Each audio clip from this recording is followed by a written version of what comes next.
নমস্কার আমার প্রিয় বন্ধুরা, তোমরা সবাই কেমন আছো? আশা করি সবাই খুব ভালো আছো, সুস্থ আছো।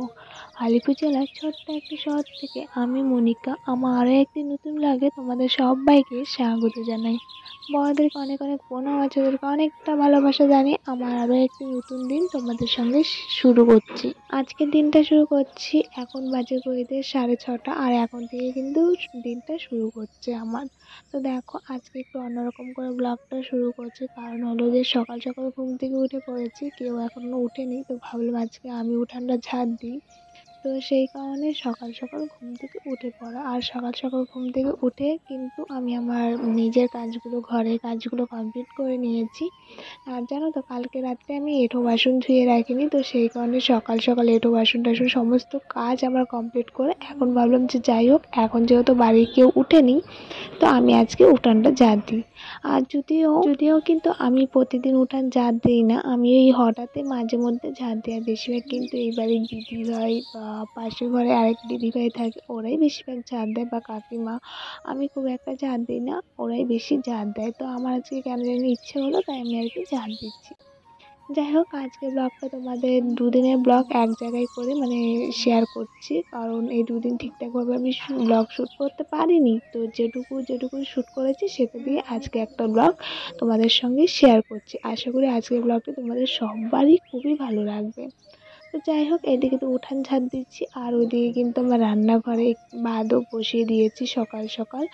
তো যেহেতু মামাম ঘুম থেকে উঠে পড়েছে, আর জানো তো এখন না মামাম খুব দুষ্টু হয়েছে, যেটা হলো কি ওর সঙ্গে খেলতে হয় সারাক্ষণ, নাহলে ও এইটা বায়না করে সেটা বায়না করে, ওটা জিদ করে। আর জিদ করলে তো বাচ্চারা জানোই, জিদ করলে না দিলে কিরকম ওরা কান্নাকাটি করে, আর সে কি বলবো। তো যেহেতু মামাম ঘুমিয়ে আছে, ভাবলাম সমস্ত রান্না বান্না কমপ্লিট করে। আর আজকে কি রান্না করবো না করবো কিছুই বুঝে উঠতে পারছিলাম না। তো যাই হোক, ভাতটা বসিয়ে দিয়েছিলাম, ভাতটা হয়ে গেছে। আর এদিকে উঠোনটা ঝাড় দিয়ে ভাতটা নামিয়ে গিয়ে আমি সোজা স্নানে চলে গেছিলাম। আর স্নান টান সমস্ত কিছু কমপ্লিট করে এসে এখন হচ্ছে মামাম দেখি ঘুম থেকে উঠে পড়েছে, তো এখন ভাবলাম মেয়েকে মুখ টুক ধুয়ে দিই। তো এদিকে মেয়েকে ব্রাশ দিয়ে দিয়েছিলাম, ব্রাশ দিয়ে আমি স্নানের জামা কাপড়গুলো ধুয়ে এসেছি। তো আসার পর দেখি মেয়ে যে এখানে তো ব্রাশ করছেই না, ব্রাশ নিয়ে দাঁড়িয়ে আছে। তারপর তো আমিই ব্রাশ করাচ্ছিলাম। আর জানো তো, মামামের না দাঁতে হচ্ছে গিয়ে পোকা হয়েছে। না না, পোকা হয়নি, কালকে রাতে অরিও খেয়েছে, তো অরিওটা লেগেছিল, তো ভেবেছিলাম পোকা হয়েছে, কিন্তু না, এখন দেখি যে পোকা না ওটা, ও ব্রাশ করতে এসে দেখি ওই অরিও বিস্কুটটা আর কি লেগে আছে। যাই হোক, এদিকে মেয়েকে মুখ টুক ধুয়ে আমার রান্না বান্না সমস্ত কিছু কমপ্লিট করে নিয়েছি। আর রান্নার মধ্যে সেরকম কিছু করিনি, আমার জন্য ভাত করেছি, আগের দিনে রাত্রে একটু সবজি আছে, ওটা দিয়ে আমি খাবো। আর এদিকে মেয়ের জন্য করেছিলাম ডাল সিদ্ধ, আর এই যে রুটি। এই রুটিটা হলো গিয়ে রুটি না পরোটা বলবো আমি বুঝতে পারছি না, কারণ এই রুটিটা দিয়ে গেছে কাকিমা। মানে আমি যে বাড়িতে থাকি ওই বাড়ির কাকিমা বানিয়েছে, বানিয়ে আমাকে একটা দিয়ে গেছে, মানে অর্ধেকটা, আর ওই ঘরের দিদিভাইকে অর্ধেকটা দিয়ে গেছিলো। যাই হোক, এদিকে মামামকে খাইয়ে দিয়েছি, আমি নিজেও খেয়ে নিয়েছি। খেয়ে নেওয়ার পর এখন হচ্ছে রান্নাঘরটা পরিষ্কার করব। তো চলো রান্নাঘরটা পরিষ্কার করি। রান্নাঘরটা পরিষ্কার করে বড় ঘরে যাবো, বিছানা গোছানো হয়নি, এখনও অনেক কাজ আছে।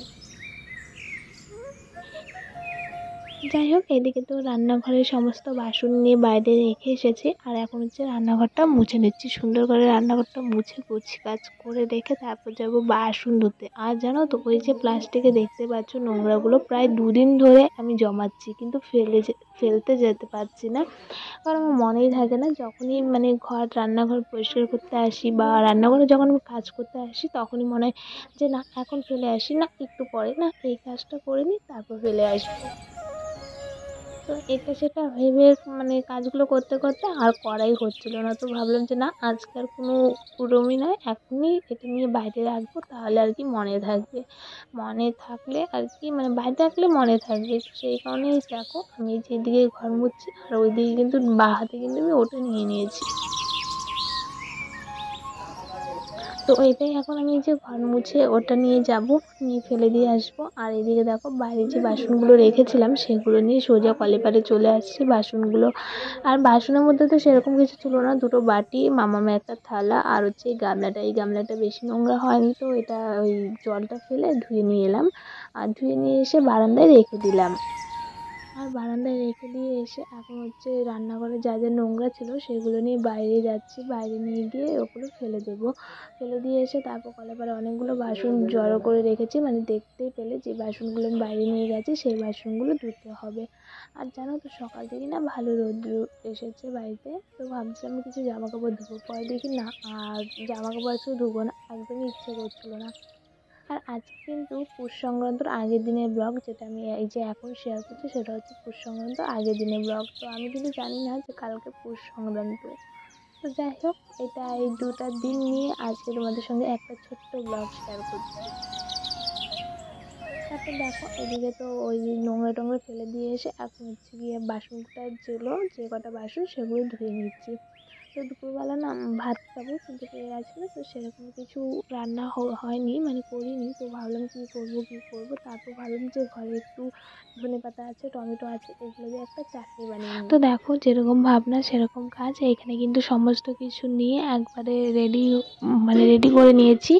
আর এখানে আমার টমেটো চাটনির জন্য সমস্ত কিছু রেডি করে মশলা টশলা সব ভেজে নিই, এখন কিন্তু পাটায় নিয়ে বেটেও নিচ্ছি। আর এইদিকে দেখো হচ্ছে কি দুধওয়ালা কাকু দুধ দিয়ে গেছিলো, তো দুপুরবেলা সকালবেলা তো আর জাল করিনি, তো এখনই জাল করে রাখলাম। আর ওইদিকে কিন্তু বকফুলের বড়া করেছি 3টে, মামামের একটা, আমার 2টো, এই দুজনের জন্য আর কি বড়া করে নিয়েছি। আর এখন হচ্ছে আমি ভাত খাবো, তো আমার জন্য ভাত বেড়ে নিচ্ছি। আমি ভাত খেয়ে তারপর হচ্ছে মেয়েকে খাওয়াবো। আর মেয়েকে যদি এখন ভাত খেতে দিই না, তাহলে না আমার খাওয়া হবে না মেয়ের খাওয়া হবে, মানে কোনোটাই হবে না। তো ভাবলাম যাই হোক আমি খেয়ে নিই তারপর আর কি মেয়েকে খাওয়াবো। আর এদিকে আমি এই যে আমাকে জিজ্ঞাসা করছিল, মা তুমি কী করছো? তো আমি বললাম যে আমি টমেটোর চাটনি করছি। তো ও পাতে নিয়ে বলছে আমিও করবো। যাই হোক, তো সেই দিনটার ব্লগ আমি ওখানেই শেষ করেছিলাম, পরে আর কোনো কিছু শ্যুট করিনি। এটা হচ্ছে পৌষ সংক্রান্তর দিন, তো সবাইকে জানাই পৌষ সংক্রান্ত অনেক অনেক শুভেচ্ছা ও ভালোবাসা। তো কে কে কিরকম পিঠে খেয়েছো অবশ্যই কমেন্ট করে জানিও। তো যাই হোক, সকাল থেকে মনটা ভীষণ খারাপ ছিল। আজকে তো পৌষ সংক্রান্ত, আমি জানতাম না, মানে আমি আগের দিনও জানতাম না, আজকে সকালবেলা গিয়ে জানতে পারি, মানে রাত্রেবেলা জানতে পারি আগের দিনের। তো আজকের দিনটা তো আমার বাপের বাড়িতে অনেক রকমের উৎসব হয়, মানে অনেক রকমের পিঠে হয়, অনেক কিছুই আর কি আয়োজন করে। তো এবছর তো আর কপালে নেই ওইখানে যাওয়ার। আর শ্বশুরবাড়িতেও তো আমাদের শ্বশুরবাড়িতে অনেক রকমের নিয়ম থাকে, অনেক পুজো হয়, অনেক ধরনের পিঠে বানাতাম। তো সেইগুলো আর এবছর কপালে নেই। যাই হোক, মনটা ভীষণ খারাপ ছিল, সেই কারণে আজকে আর সারাদিন আর মন খারাপের কারণটা কী বলো তো, আজকে তো পৌষ সংক্রান্ত, আর আজকে কম বেশি সবার বাড়িতেই পিঠে হবে। তো আমারও মনটা খারাপ ছিল যে আমার যে ছোট্ট একটা বাচ্চা আছে, আমি তার মুখে এখনো একটা পিঠে উঠিয়ে দিতে পারছি না, সেই কারণে ভীষণ খারাপ লাগছিল। যাই হোক, সকালবেলা কাকিমা হচ্ছে সাদা পিঠে করেছিল, সেটাই মামামকে দিয়েছে, মামাম খাচ্ছিল। মামাম সাদা পিঠেটা খেতে ভীষণ ভালোবাসে।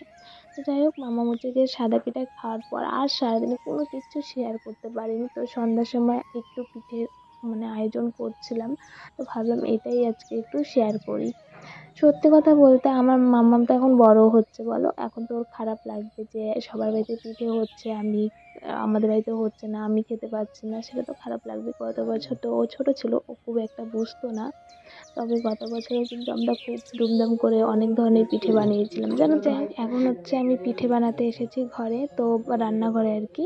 তো ভাবলাম মাথাটা খুব ধরেছে, একটু লাল চা করে নিই, তো সেই কারণে একটু লাল চা করতে নিয়েছিলাম। তো তখন গিয়ে দেখি চা পাতা নেই, আবার দোকান যাব, তো যেটুকু ছিল ওটুকু দিয়ে একটু লাল চা বানিয়ে নিলাম আমার জন্য, কারণ মাথাটা এত পরিমাণে ব্যথা করছে যে কি বলবো, মানে সেই ব্যথা করছিল। ওই চাটা না খেলে আমি আর কোনো কাজই করতে পারতাম না। তো এখানে হচ্ছে চা বানানো হয়ে গেছে, চাটা ছেঁকে নিলাম। আর ওইদিকে তো পিঠে বানানোর জন্য কী কী এনেছি সেটাও তোমাদের সঙ্গে শেয়ার করলাম। বেশি কিছু বানাবো না, শুধু একটা পিঠেই বানাবো, যেটা হলো পাটিসাপটা, আর ওটুকুই বানাবো। এখন তো এখানে আমার সেরকম কিছু নেই, মানে ওই পিঠে বানানো অনেক কিছুই প্রয়োজন, সেরকম হাতের কাছে সেরকম কিছু নেই, চালের গুঁড়ি টুড়ি কিচ্ছু করতে পারবো না, ওই কিনা আনা আর কি যে চালের গুঁড়া হয় ওটা দিয়েই বানাবো। আর এদিকে হচ্ছে গিয়ে পাটিসাপটা বানাবো বলে ক্ষীর বানাচ্ছিলাম। এখানে দেখো দুধের মধ্যে এলাচ দিয়ে দিয়েছি, তারপর যে দুধ পাউডার এনেছিলাম ওই দুধ পাউডার দিয়ে ক্ষীর বানাবো, সেটাই প্রস্তুতি নিচ্ছি। আর ওইদিকে চিনি দিইনি, তো এখন আর কি চিনি দিচ্ছিলাম। আর আমার পাশে আমার মামামও ছিল। সত্যি কথা বলতে কী বলো তো, বিয়ের পর বা বিয়ের আগে, মানে বিয়ের পর গিয়ে আমি পিঠা বানানো শিখেছি। আগে তো কখনো পিঠা বানাতাম না, তবে এখন বেশ মোটামুটি ভালোই হয়। গত বছর আমি একা একা বানিয়েছিলাম, তার আগের বছর হচ্ছে কি আমার শ্বশুর বা আমার বর সবাই হেল্প করেছিল, আমি তখনও পারতাম না। বিয়ের প্রথম বছর আমি পারতাম না, কিন্তু হ্যাঁ এখন হচ্ছে গিয়ে শিখে গেছি, এখন হচ্ছে বানাতে পারি একা একা।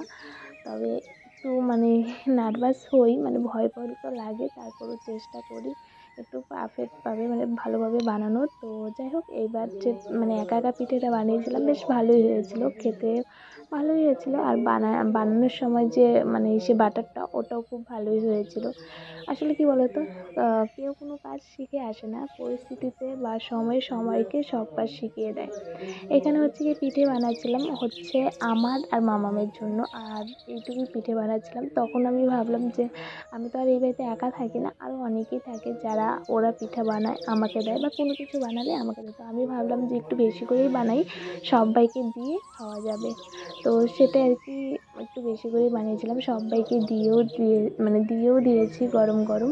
আর এইদিকে দেখো, যার জন্য আমার এই প্রস্তুতি নেওয়া, তার অবস্থাটা দেখো। আমি ওকে পিঠে বানিয়ে খেতে দিয়েছি, ওকে বললাম মাম্মা বলো তো কেমন হয়েছে।